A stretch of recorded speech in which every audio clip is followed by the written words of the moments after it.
lang ito. SBM Saray Balitan Matua ed Radyo Pangasinan. Programan magipasabi na saray matuan nagagawa ed balay, probinsya, bansa, tanjad intiron mundo. SBM Saray Balitan Matua ed Radyo Pangasinan. Kaulo, Kaantabayo, say lawas kaaro tang kapaborito yo.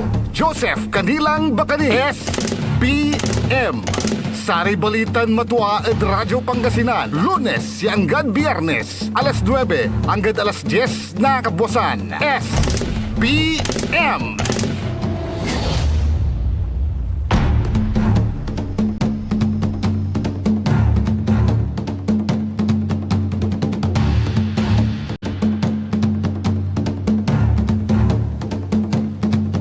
Masantosan, Magayagan, Kabuasan, Pangasinan, Dagupan. Wadya lalamat sa Saray Balitan Matua. SBM kontra at Saray MBTF. Managbalitay tila tan fake news. Nakaulotan na narangal yung lalamat sa lawasin kaaro si kapaborito JCB, Joseph Kanilang Bakani. Jada technical side kantamay team at si END, Engineer Nixon Dakal. Agaw lang natin na Martes sa tatin tanagagigpit sa 24 la. Manasingger lang manasingger. So pansampot na bulay Pebrero, ha? Ne, tim magilalamat. So presyo na saray krudo at sayan agaw at tatin tanagagig. Kapan krudo kayo karuman? Ha? Tim magilalamat at saya na agaw at ating tanagagik, and accordingly jad diesel 1 peso and 20 centavos per liter, jad gasoline 60 centavos per liter, jad kerosene 1 peso and 20 centavos per liter. Dire-diretso laya. Dire-diretso laya at ating tanagagik. Sinasayagawa at ICC Karuman, jad daheg, ya nuinar at pimaruntala, iray prosecutor tan defense, binabasa da, iraramay birada da, at balang sinansaki at atin tanagagik. At ng Karuman, si Attorney Kaufman, binirada to si BBM, Presidente BBM at ating tanagagik. At sama sa agawan confirmation of charges hearing, tapian mas natatalusan tayo at ating tanagagik. At ay confirmation of charges hearing, yakwandad ICC, at si katutan may tatawagan dan pre-trial hearing.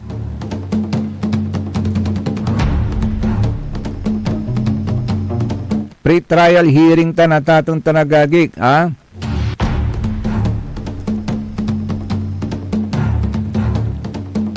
Yasay kabalik santutan niya ay.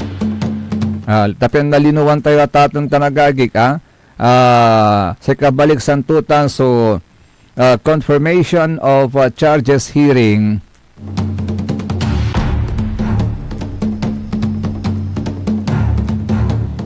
Ang confirmation of charges hearing ay isa pong pre-trial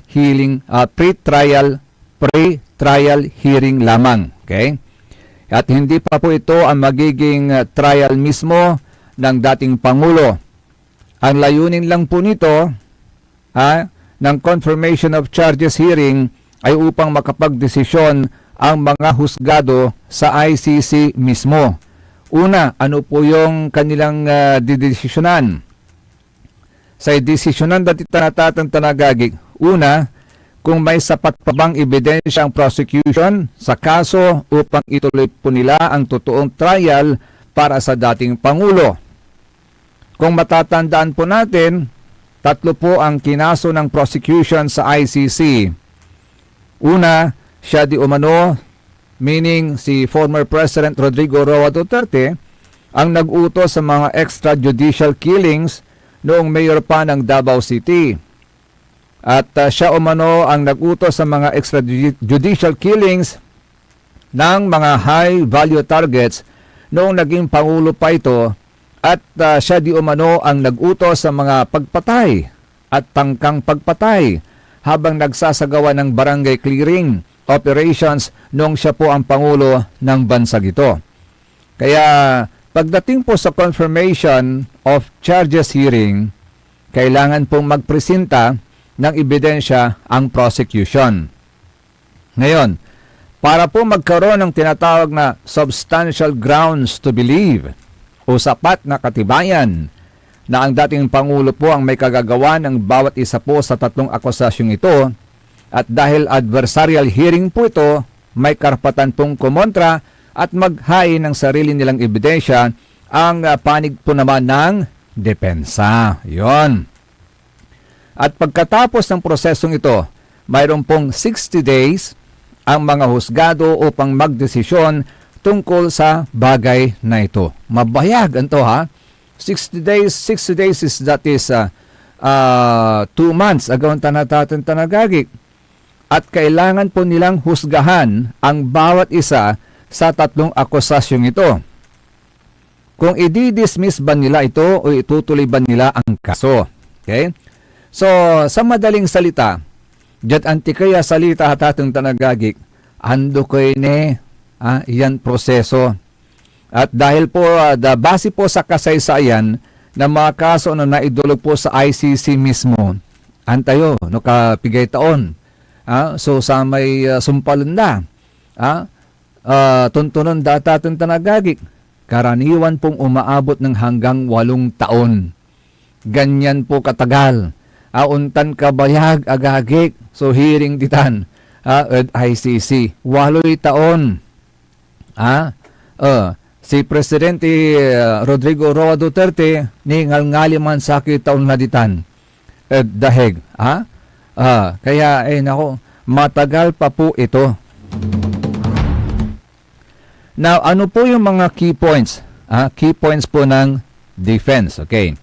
Ito po yung main argument ng depensa.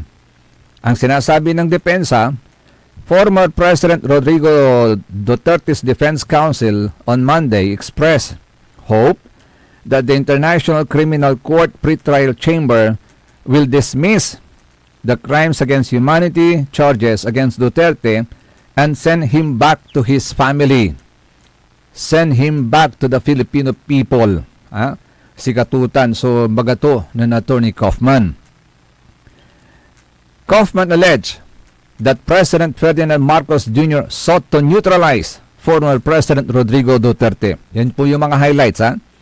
Kaufman argued that the death rate in the Philippines would have kept rising with or without Duterte's drug war, as the country is uniquely positioned to act as a transit hub for drug trafficking from cartels in China. Number 3, Kaufman said Duterte's slippery slope to a prison cell began with the media, which was supposedly controlled by the powerful. Pang-apat, sa ikwento ng Attorney Kaufman, the defense team found more speeches of Duterte that contrasted the speeches used by the prosecution to prove the alleged incitement to kill.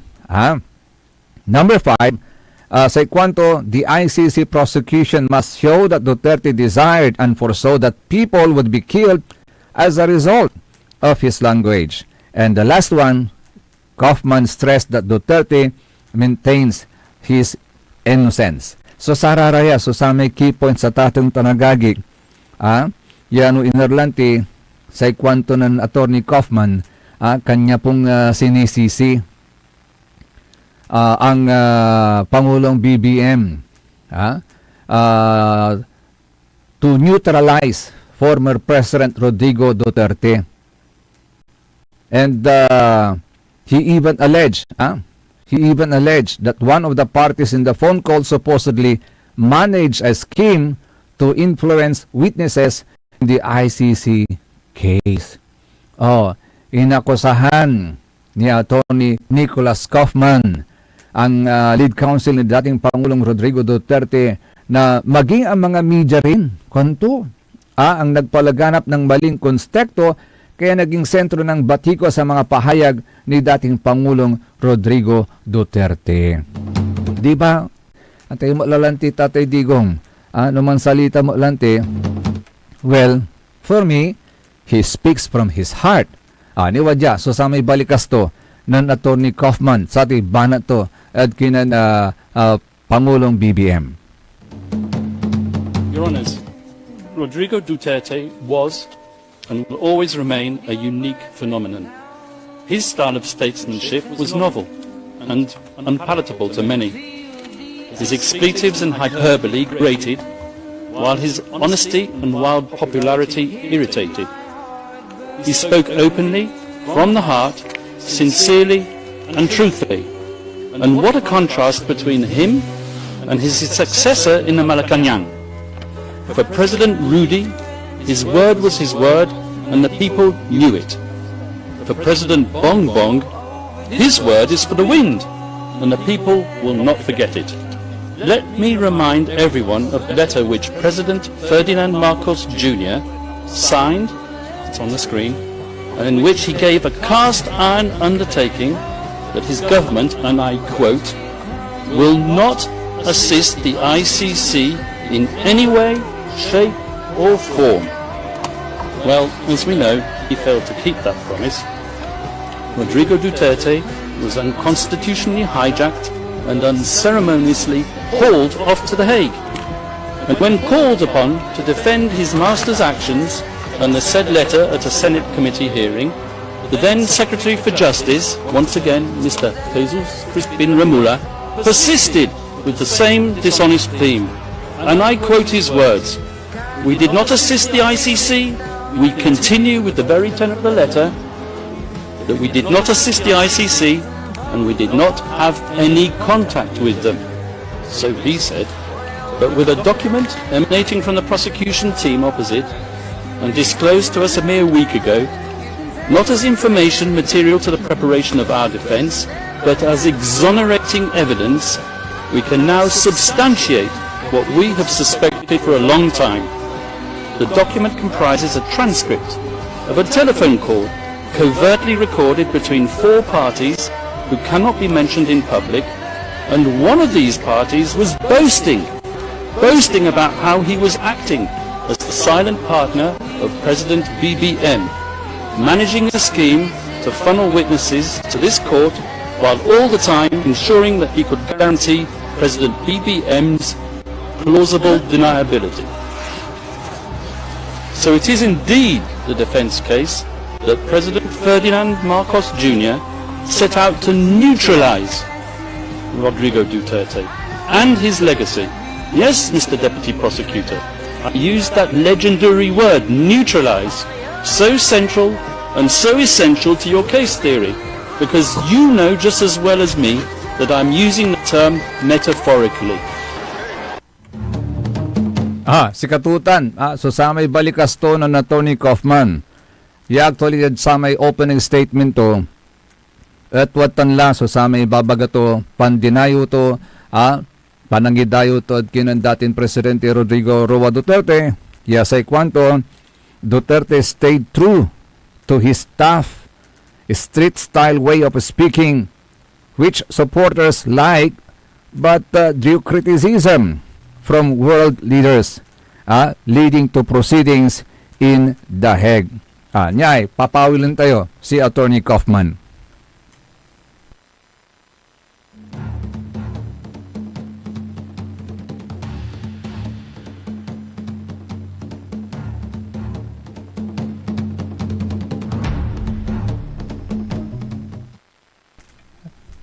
Kapag balang si Attorney Kaufman. Anyway, say kwanto atatang tanagagi ka? Once more for the record, kwanto, Rodrigo Duterte's language was aimed not at a suspected drug pushers as the prosecution would have it, but directly at those poisoning society with their substances, and not, I stress, with lethal intent, Defense Counsel Nicholas Kaufman said in his opening statement. His rhetoric was calculated to arouse fear and obedience, to instill fear in their hearts, and to inculcate a respect for the law in their minds. Nothing more, nothing less. That was his intent, and it was not criminal. Ulit ang tema na. Sa ikwanto, his rhetoric, ang panagsalita to, was calculated to arouse fear and obedience, to instill fear in their hearts, and to inculcate a respect for the law in their minds. Nothing more, nothing less. That was his intent, and it was not criminal. Kwanto. It is not enough to state that since the former president made those extremely inflammatory statements and death occurred, that he must, as a matter of course, be criminally responsible for those fatalities. At this stage, Kwanto, A unique of the phenomenon. proceedings, the His style of prosecution needs to statesmanship show was novel. substantial and grounds to unpalatable to believe many. that the former president expletives actually and desired hyperbole grated, and foresaw that while people his would be killed honesty as a and result wild of his popularity incendiary irritated. language. Anya, He doon lang spoke tayo open, si Your Honours. Attorney Kaufman. Rodrigo Duterte was and will always remain a unique phenomenon. His style of statesmanship was novel and unpalatable to many. His expletives and hyperbole grated, while his honesty and wild popularity irritated. He spoke openly, from the heart, sincerely and truthfully. And what a contrast between him and his successor in the Malacanang. Let me remind everyone of the letter which President Ferdinand Marcos Jr. signed, it's on the screen, and in which he gave a cast-iron undertaking that his government, and I quote, will not assist the ICC in any way, shape or form. Well, as we know, he failed to keep that promise. The document comprises a transcript of a telephone call covertly recorded between four parties who cannot be mentioned in public, and one of these parties was boasting about how he was acting as the silent partner of President BBM, managing a scheme to funnel witnesses to this court while all the time ensuring that he could guarantee President BBM's plausible deniability. So it is indeed the defense case that President Ferdinand Marcos Jr. set out to neutralize Rodrigo Duterte and his legacy. Throughout his 20 or so years tenure as the mayor of Davao, Rodrigo Duterte and his family transformed that city from an outpost of communist insurgency and criminal violence into what is now one of the safest cities, not just in the Philippines, but in the entire world. This was indeed the so-called Davao model, which the prosecution wants to persuade you was code for unbridled criminal violence. And this was the type of leader that the Filipino nation wanted in 2016. And the notorious speeches on which the prosecution relies have been cherry-picked to suit its narrative, while ignoring the many other speeches when the former president tempered his bombastic language by clear reference to the principle of lawful self-defense. It's not enough to state that since the former president made those extremely inflammatory statements and deaths occurred, that he must, as a matter of course, be criminally responsible for those fatalities. At this stage of the proceedings, the prosecution needs to show substantial grounds, and we hope that when you conclude your deliberations, Your Honours, that you will dismiss these grievously misplaced and politically motivated charges. We will ask you to send Rodrigo Duterte back to his family, and we will ask you to give back to the Filipino people their tatay digong. Thank you, Your Honours. Si Katutan. So, katibukulan na sa may pansalita tula na Attorney Kaufman. Nan limatan at korte. Akabisiklita? Kabisiklita. Very humble, very simple abogado tan manaya di man. Naninyo tanay ni lima si mabi di man ad ICC court. Di man ad deheg. Akabisiklita la ba? Mga fancy cars. Ay no jud Pilipinas tanay. Ang gapon na nang naman abogado man bisiklita ang korte. Tuande. Pero Los Buenos, niya ka bisikleta labat. So, say kung nangyari yan, abogado. He does not flaunt his wealth at atong tanagagik. No, dyan Pilipinas, kung ko, pero Los Buenos, tawala rin amigo Timot Iran abogado, agauntan. Wala abogado ang gapiluganan to. Si Ren. Ang gapu, wala. Suluganan. Dagon tanatadang tanagagik. Sekong kolanti. Again, unmang kumuno, singadjad Pilipinas mo at amay, wala rin siguro no wala na lang ko abogado ng kabisikleta, mambili ba lang. You know why what's the indication of that? May abogado na gamang papayaman, ko. In my mind, talagan ang abogado, tepan untulong, sari man kaukulan. Tani agali ira, to seek legal assistance at saren kaplusan no ang gapi kwartam may kinlabala may acceptance fee mablila no agak nalilingo only digadad 70,000 patagila. Imagine no may hirap bilay kang gapi 70,000 mo laan mo tangay mo lagtawon.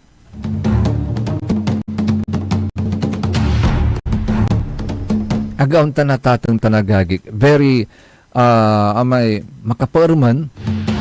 Although, wala mo sa public attorney's office. Araming gabi pa kaya rida, demand kayo at public attorney's office. At, siyempre, abogado rin po ang mga yan. Hindi porket nasa public attorney's office, hindi na rin kayo ipaglalaban. Saksakay sa librong binabasa dararatan niya, abogado, agaon natatang tanagagik. Saksakil suloy pangibaba si andamot. Aman labat, so consolation tayo tatong talagagi. But if you want may sekwanda lanti, walay distinction mat lanti. Nasari abogado, wala may kwandan na matalisiw, marlang. Kwanda lanti at tatong talagagi. Matalisiw, marlang kwanda, arami mababa manalo. Kaso katurara man natin tanagagi natan no si kato may anak pun mo. No si kato may anak pun mo ay manggastos kay tudo aguntan.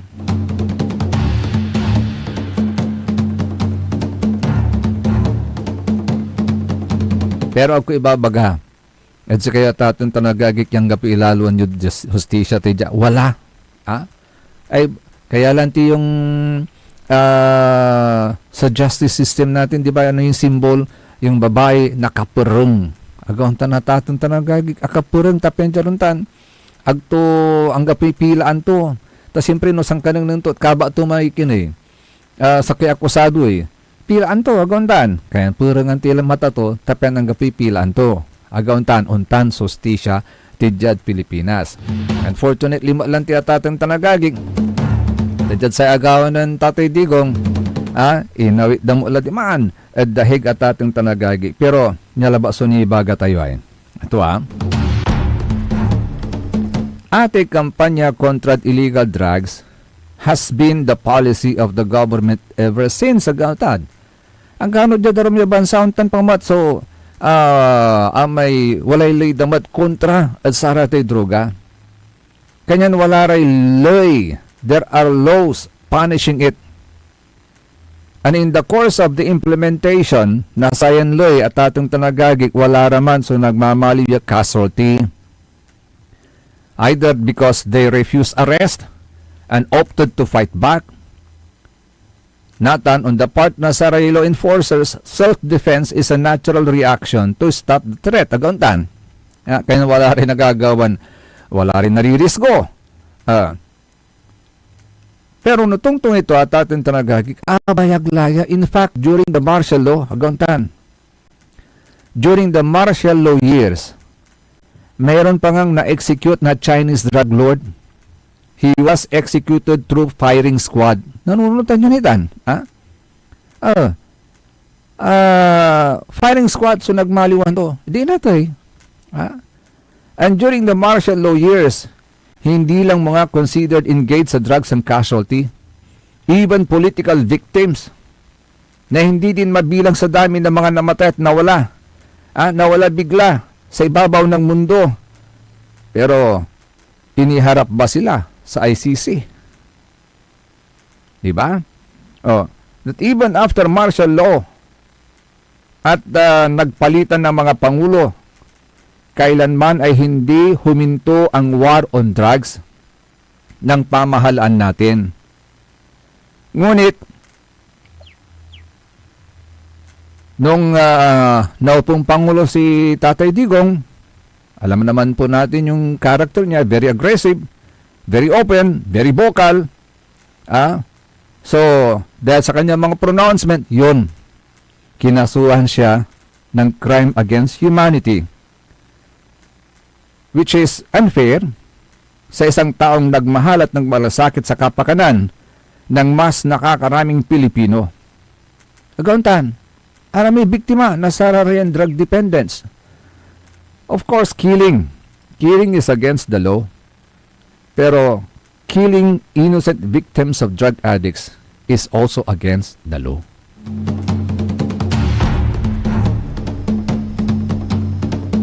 Untole sa saray balitan matwa, kaya rin inasaray pakabatan paimano malalampunid saray manangantabay.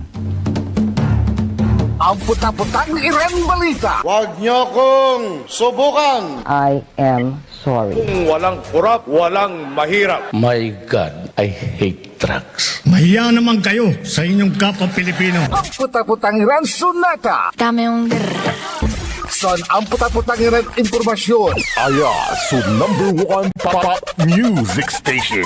DWJE 88.1 FM. Radyo Pangasinan. paborito. Want to escape the hustle and bustle of city life? Look no further than the River Palm Hotel and Resort, your premier destination for affordable luxury in Pangasinan. Nestled in the heart of Barangay Banyaga, Bugalyon, our hotel is surrounded by the breathtaking beauty of the Agno River. Our haven for comfort embodies the essence of Southeast Asian hospitality. Whether you're seeking a romantic getaway, a family vacation, or just a peaceful retreat, the River Palm Hotel and Resort is the perfect choice. So what are you waiting for? Book a tranquil experience where unforgettable memories are waiting to be made. For reservations and more information, visit our Facebook page, River Palm Hotel and Resort. Your home by the river awaits you. Ngayong 2025 ay ang ika-100 taon ng pagbibigay serbisyong pangkalusugan ng Region 1 Medical Center bilang isa ng 1,500 bed capacity na ospital. Mas marami pa ang mapapagaling at buhay na madudugtungan ng ospital di lamang sa Pangasinan kundi sa buong Northern Luzon sa tulong ng 12 accredited residency training programs at 13 active specialty centers nito: Cancer Center, Dermatology Center, Eye Center, Heart Center, Toxicology Center, Burn Care Unit, Center for Mental Health, Acute Stroke Unit, Geriatric Center, Infectious Disease Center, Kidney Transplant Unit, Lung Center at Trauma Center. Patuloy na mangunguna ang R1MC sa pagpapaigting at pagpapaibayo ng dekalidad na healthcare delivery hanggang sa susunod na siglo. 100 years of healing, compassion, and service. Region 1 Medical Center, ang inyong partner sa kalusugan. Region 1, number 1. Asahan po ninyo ang dekalidad na serbisyo sa Region 1 Medical Center at ng Department of Health. Ito po ang inyong lingkod, Dr. Joseph Roland O. Mejia, ang inyong Centennial Medical Center Chief ng R1MC. Sa bagong Pilipinas, bawat buhay mahalaga. Hindi ba napapansin ang inyong negosyo, mga kapaborito? Abay, magpa-advertise ka na dito sa DWJE 88.1 FM Radyo Pangasinan. We are located at the 3rd floor of Jumel Building, A.B. Fernandez East, Tagupan City.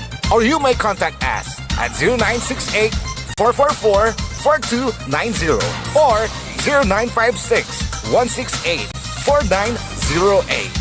O bueno, mga kapaborito, magpa-advertise na! Popular sa balita! Taluran ka tao na aktuan yaman na susugal inaristo. No ginawa miya duga so trabaho tan talagan na iya at malat, no problem. Construction of flood control, Lagasit River, Balongaw, Santa Maria, 47 million. Hindi pa nga nabubura sa kaisipan ng taong bayan yung mga ill-gotten wealth na yan eh. No. Diba? At popular sa musika.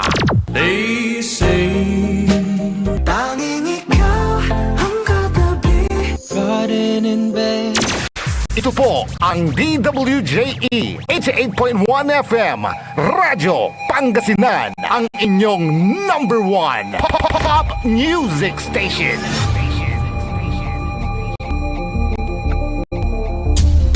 Diyan Pangasinan, walay saksakaya radio station ya iiyag na Saray Pangasinense. Diyan Asinggan, Paborito. Palunga, Paborito, Natividad, Paborito. Rosales, Paborito, San Manuel, Paborito, San Nicolas, Paborito. San Quintin, Paborito, Santa Maria, Paborito, Tanjad Tayog, Paborito. Aya, so 88.1 Radyo Pangasinan. Paborito ng kabataan at matatanda. Paboritong pakinggan sa bus, tricycle, jeep at mga opisina. Paborito mo, paborito ko, paborito nating lahat. DWJE 88.1 FM Radyo Pangasinan. DWJE 88.1 FM Radyo Pangasinan.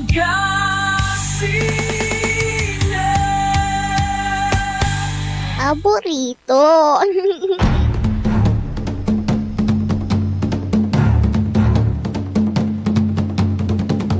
Alas 9:34 oras sila at ating tanagagik tuloy-tuloy ni Saray Balitan Matwa SBM kontra Saray MBTF. Managbalitay tila tan fake news. Hello, good morning kay Sir Maxi Solis. Magandang umaga sa iyo, Sir Maxi. At siyempre sa mga taga-subaybay, taga-pakinig pa natin. Sina, of course, sina tawag na Jessa, Madam Jessa. Anunot ang kolalamat? Si Madam Jessa Saragosa Perez. Yaon. Saka sa mga kasamahan po niya dyan sa may Tony's Lumber. Nese kwantuyay at atang tanagagi ka sa kwantuyay sa mga ibabaga at atang tanagagi at sa tay kampanya kontra droga. Niya balang lamang jay babaga to ay nandipat.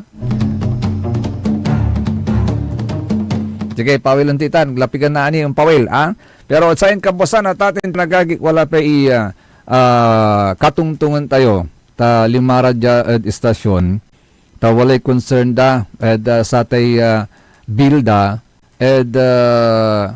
Dagupan City Water District which is under Pamana. Ta dati-rati sa ibabayaran da 400 pesos plus.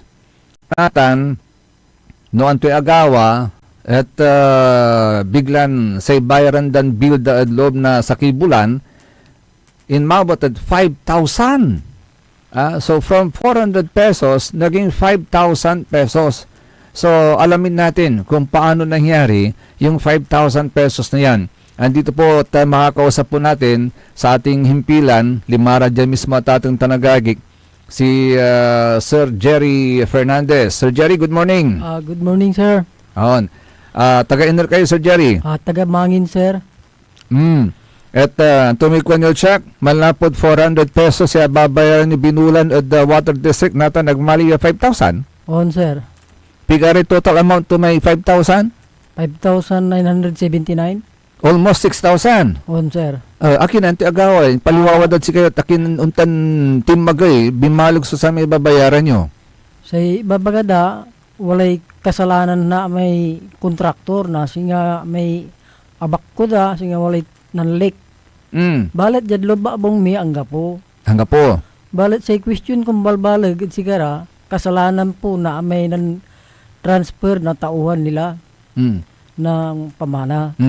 Kasi nabanggit ng kapatid ko na naiwan sa bahay wag na daw patayin yung metro kasi Mm. mabilis lang daw ilipat. Mm.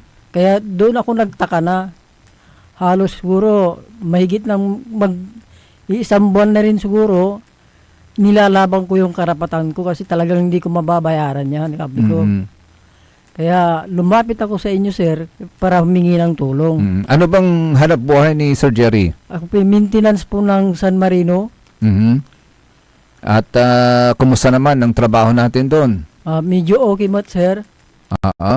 Kalaba lang tinan na may nantang kuya yung unyang bilag ay kabalag katon iya asinger kud si kayon sa na may nan lan reklamak at limbag di man at sigara Mm. singa Dimad Water District. Water District Ah. singa si pakatalos ko pinan sasakyan da kami singa leak na medyo siguro babong yung kanda at ninengneng da impanengneng sa ramay totoo da Mm. angga po mo sulik. Mm. Katong say pangkalawang kutsaya na may transfer lad may inyalistad sa may unaan na may asiminto la Mm. si binayaran kutsaman 476 dan reklamo lad saman limbag at sikara Mm. say kwanda wala isarag mo ya pambayar akit uman so ibagada Mm. ay sana na may simbabi may bulan na February inyalis na lalamot at another tubo sa may talagang original na karsada lang aliwan rejik di man la kimapoy at imabot ya 5,979 Mm.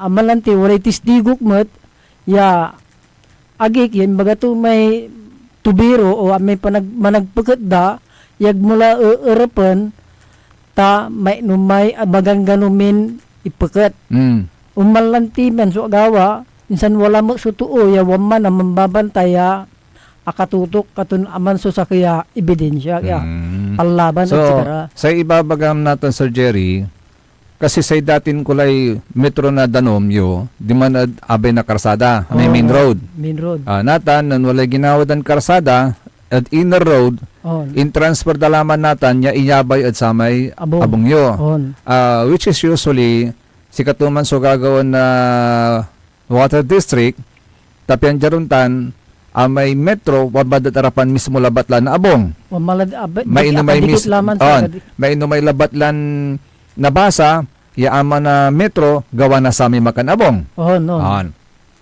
But in the course of transferring iman so metro yunatan unong sa ati istoryam at ilak ni may metro gagawon dalamay jad paara tubo ya paara pad abong yo. on Et jad sami panggagawa da singa walay leak. ang say umman so ibabagay pamana balat sa pakatalos ko once nagmutan inerap so metro ang gano dagem uloob ad metro ma plus so tulektutan umman so pakatalos ko kasi nanteputak sa ray arami ka anak ang kun mantatrabaho mo nawasad bungabon minsan may jad katrabaho ko nun sama nanteputak sa may MWSS aman so palala po ay cost na plus na tulog na metro. Dapat man antis dan ekalan sa may metro kumon wala may host di man On. dapat sakuban naman tapano sa metro agaun tulog. Oh. Natan, may 5,000, almost 6,000, abot-abotan ti 6,000 nga babayaran mo, kapigay due date to tanay. Bali, simbaga naman lang ti sir saman, dati kasi lanti, simbagak akuman sa raga bayaran. On. Ni dandaak na may singa 30%, unaan 20%, minsan may jad 10%, additional to manta, may makanggaway ngaran, account at sama na danom, senior citizen. Okay. Katun singa 30%. Talagan ako ni maniman sa rag So 30% of 5,000, mga bahali halim singa 1,500 ganon. So bawas to. Bali sa bawasan 1,019 amo. 1,019. Balag na siya. On. At pigaray almoon mo binula na. Sa kita kasi mga malaba sir eh. Kasi wala mababayar kag SS, ami loan ko, sang kakaltasan na kamira may kiyon. Hinggang papatak mo laba na palagay ulan 8,000, 8,000 minus 5,000. Sinakurad sika 3,000. 3,000. Pigari pamilya may. Walay agagik di man naduwaran senior citizen. Yang ganata mo agap mo nira makakawat at benefits. Sikay mga asikaso. Sa asikaso kay bag ira abong. Okay. Katon amal lanti niya singer kung say kayo sir tapi ano makakagawa na tulong na talagang naipayuldad sa amin dating talagang babayaran. Sige, salin tayon itawag at Water District Aglapiga. At amay asalita siya kaabayura di attorney Bali mo? Hindi sir, bali si karamay kin amay si karay ng pagawad sama na may kasi asalitay asalitay pamana na si karay ng request. At sa may para pag paloob lay tubo. Pero na singerlad kaabungan. Okay. Pero walay dalin daman di attorney Balyi. Okay. Sa lugar na yun. Pero bakante pa, wala pang bahay. Wala pang bahay. Sige, try natin na nang tinagawan tayo Sir Jerry. Sir Jerry Fernandez, si Katutay Concerned. Sana nakikinig ngayon ang Pamana Dagupan City Water District para ma-address po yung concern ni Sir Jerry. Tayo maalabi latulay si kayo no antoy anapan to no pigari aalmuntod sa Kibulan at wala ni bibilayin ton agagi ton duwaran senior citizen. So ira mat at bilay atwa. Balbalag atwa tay bayaran mo ni hanggang ibagatilan a discountan na 30%. To So ano ba kasi ang nangyari? Kasi kung from 400 naging 5,000. Bakit ganun ang nangyari?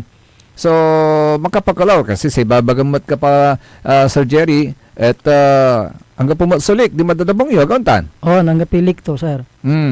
So nanlapon to man. So sa may 5,000 natan. O almost 6,000 pesos. 5,900. 5,979. So sana ma-address ito ng maayos ng pamunuan ng Pamana Water District dito sa ating lungsod ng Dagupan. Sir Jerry, thank you so much for coming to us at dumulog dito para masabi ninyo yung inyong concern at subukan natin na makipag-coordinate sa Water District kung anong magagawa natin at ma-explain nila ito kung bakit nangyari ang ganito. Sige sir, salamat. Okay. So thank you so much Sir Jerry Fernandez. Yan po ang hinaing ng ating kaibigan Sir Jerry Fernandez.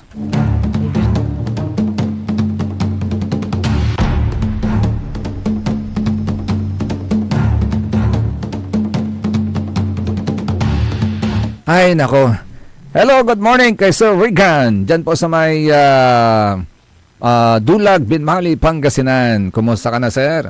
Saka si Madam, good morning ha. Ay siya nga pala, kumusta naman po kayo dyan sa barangay, may nag-text din sa atin na Tatang Tanagagik. Dyan po sa may barangay,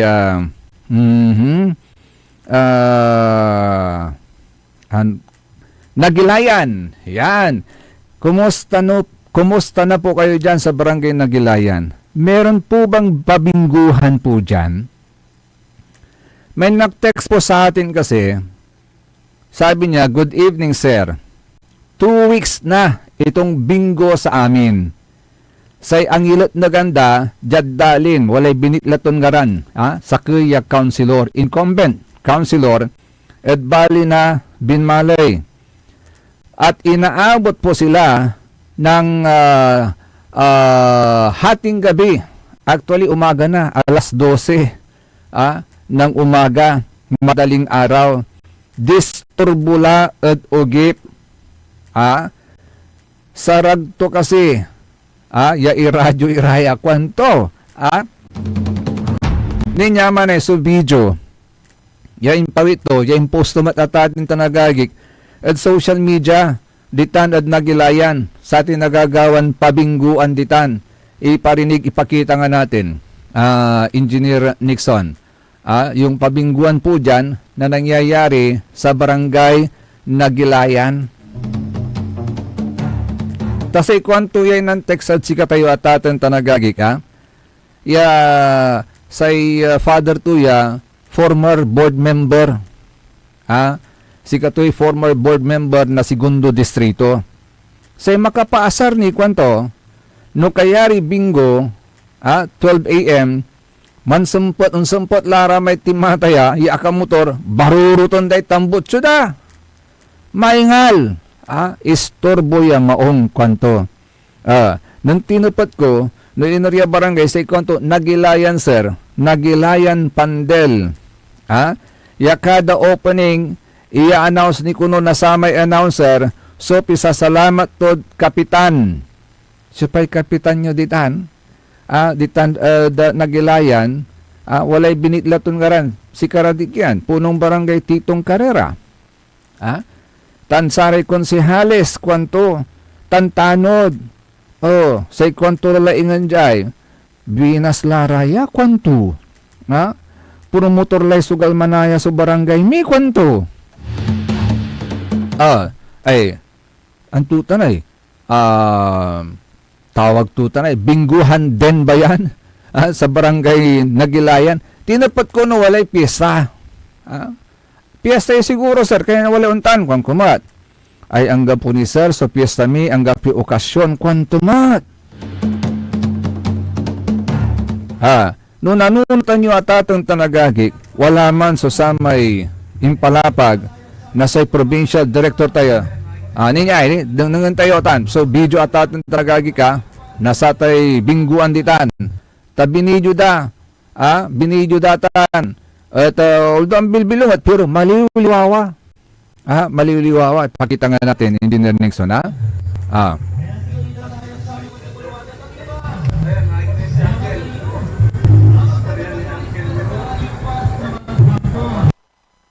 Arengalyo man, mainga-ingal. Mainga-ingal kanya na istorbo ray tutuo. Nanaogip lara kalamor at nababangon ni Rad sa atan niya nagagawa. Kanya si Kwan ko, nung nanunutan nyo at atong tanagagik, wala man susamay palapag na sa provincial PNP.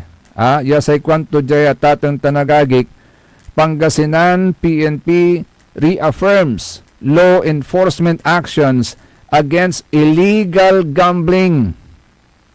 Allegedly, aside at sa tay bingguan, wala matso drop ball ditan.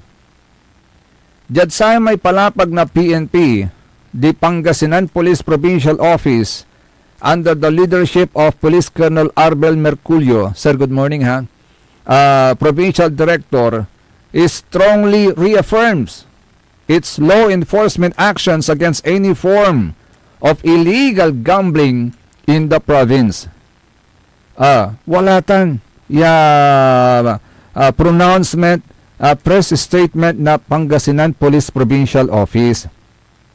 Yasay kwanto jay ataton tanagagik, from January 1 to February 7, 2026, at nanggawaran na sa may intensified anti-illegal gambling operations across various municipalities in Pangasinan.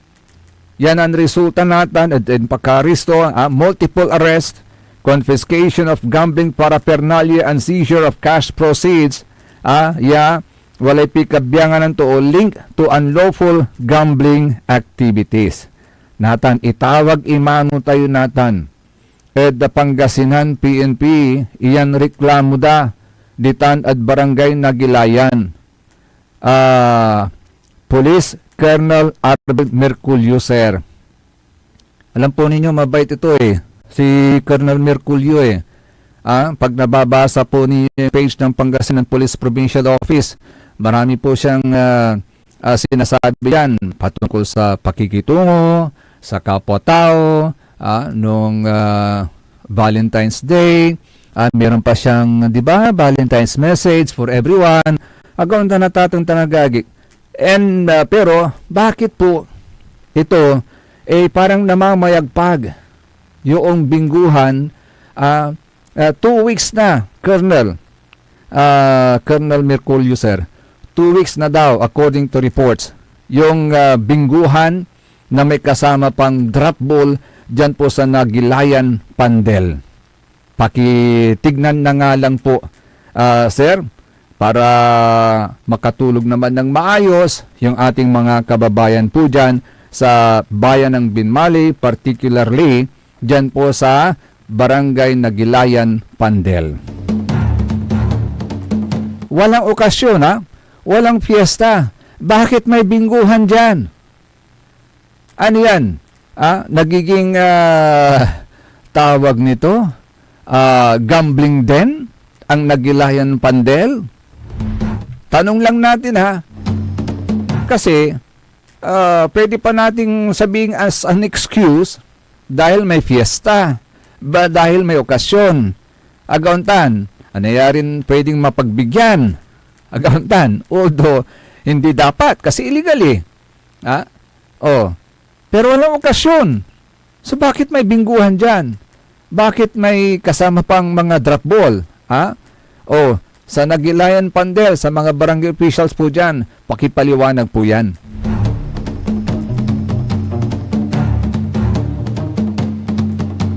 Video po yan, may video. At ang nagrereklamo mismo yung mga residente dyan. At isa sa mga nagrereklamo, isang anak ng dating board member ng Segundo Distrito ng Lalawigan ng Pangasinan. Yasakaya Marlang ya abogado mat, nansaman, nan kapanaunan to.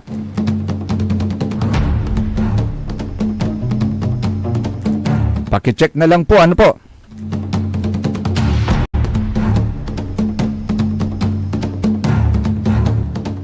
I agree. 23 LGUs ng Pangasinan tumanggap ng financial aid mula Makati City. Wow! Tingnan nga natin ito.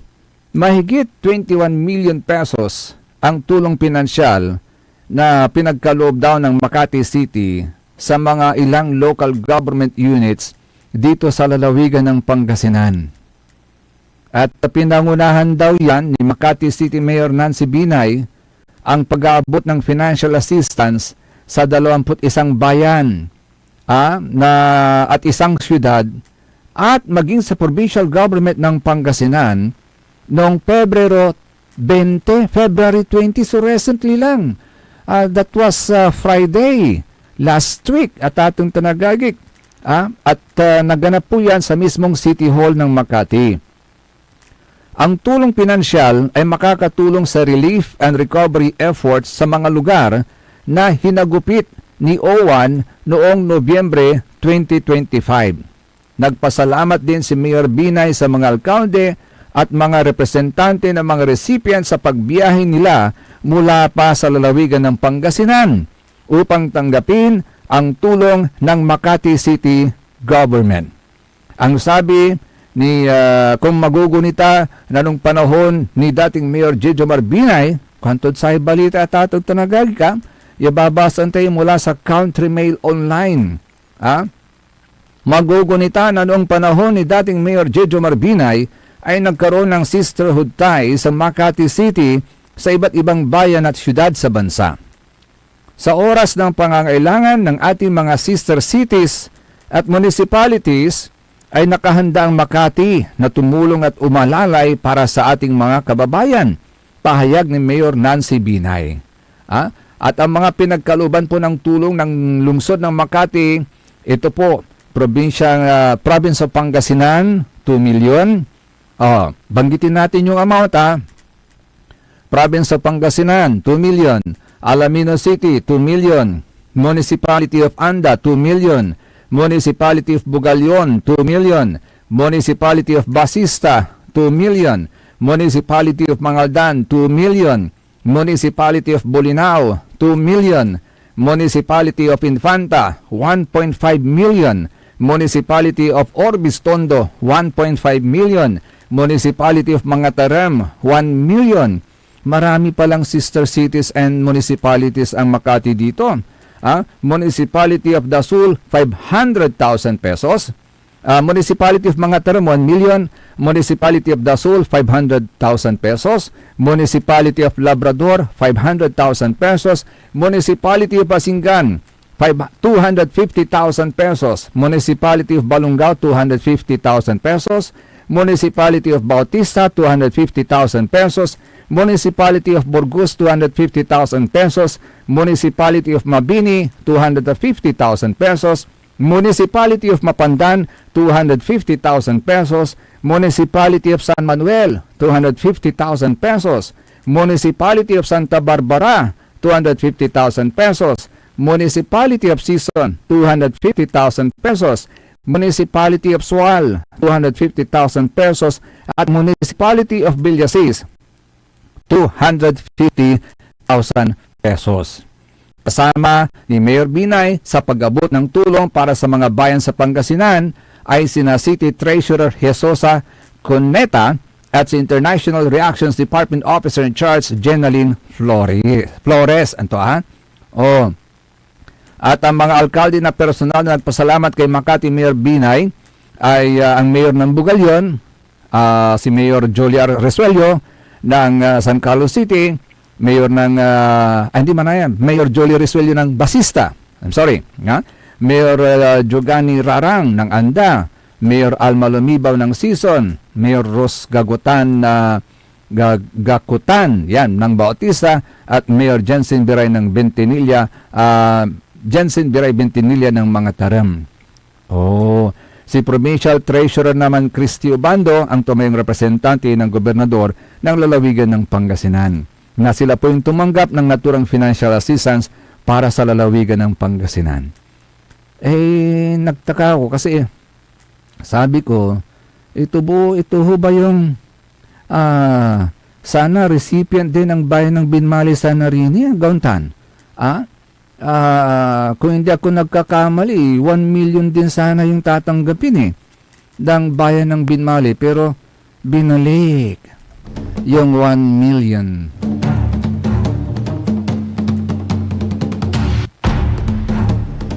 Buti pa itong mga municipality na ito, ibang municipality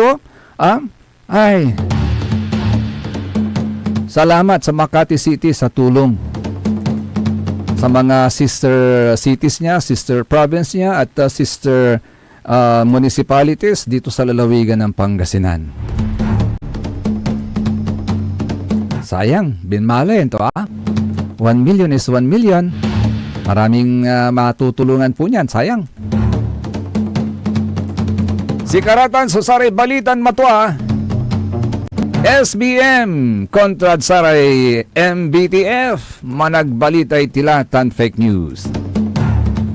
Akalo pa kantabi lalangula sa lawas yon kapaborito, lawas yon kaaro Joseph Kanilang Bakani. Kantabay timo the technical side si END Engineer Nixon Dakal. Antabihan ang susunod kagad ang number 1 ni kapaborito Joey Baby. See you po ulit bukas mga kapaborito dito lamang sa number 1 pop news station ng lalawigan ng Pangasinan, DWJE 88.1 FM Radio Pangasinan, Paborito. Pakinggan ay isang bayad na programa. Anumang opinyon, balita o pahayag ay walang kinalaman ang himpilang ito. SBM Saray Balitan Matua ed Radyo Pangasinan. Programan magipasabi na Saray Matuan nagagawa ed balay. Probinsya, basa, tandyan interon mundo. SBM Saray Balitan Matua ed Radyo Pangasinan. Kaulok, Kantabayo, say lawas kaaro tang kapaborito yo. Joseph Kanilang Bakani. SBM Saray Balitan Matua ed Radyo Pangasinan. Lunes hanggang Biyernes, alas 9 hanggang alas 10 na kabuwasan. SBM. Tired of the stress and noise of the city? And looking for the perfect getaway? Good thing there's JMax Resort